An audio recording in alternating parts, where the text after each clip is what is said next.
The buyer was too ashamed to contact police. Though he had no claim to the land or tower at all, one man managed to get 2 French scrap metal dealers to pay him quite handsomely for Paris' best-known landmark.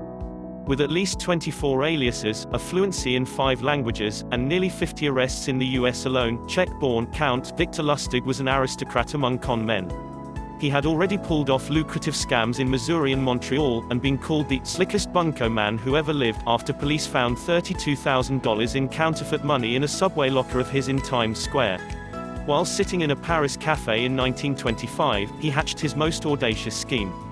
Reading a small newspaper article reporting that the Eiffel Tower was in such disrepair that the French government was exploring the possibility of having it demolished and rebuilt, Lustig saw an opportunity to exploit the situation. Posing as a government minister, he wrote to 6 scrap metal dealers informing them that because the tower was too expensive to repair, it was to be pulled down and sold for scrap. The 6 dealers were invited to Paris 7,000 of metal, all sworn to secrecy so that news of the demise wouldn't cause public outrage. When the bids came in, Lustig chose that of gullible, provincial scrap merchant André Poisson, very much a fish out of water. Informing Poisson that his bid had been successful, Lustig received a healthy sum for the contract, in return for which he handed the dealer a worthless bill of sale. By the time Poisson realized he had been conned, Lustig was spending his money in Austria.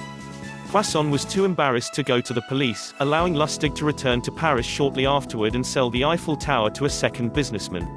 Count Lustig sold the Eiffel Tower, not just once, but twice. Lustig's 10 Commandments. Lustig went on to counterfeit some more in America, and to swindle Al Capone himself. He became so well known as a con man that a supposed set of 10 con man commandments has been attributed to his name. Be a patient listener. Never look bored. Wait for the other person to reveal any political opinions, then agree with them. Let the other person reveal their religious views, then have the same ones. Hint at sex talk, but don't follow it up unless the other person shows strong interest. Never discuss illness. Never pry into a person's personal circumstances, they'll tell you all eventually. Never boast, your importance should be obvious. Never be untidy. Never get drunk.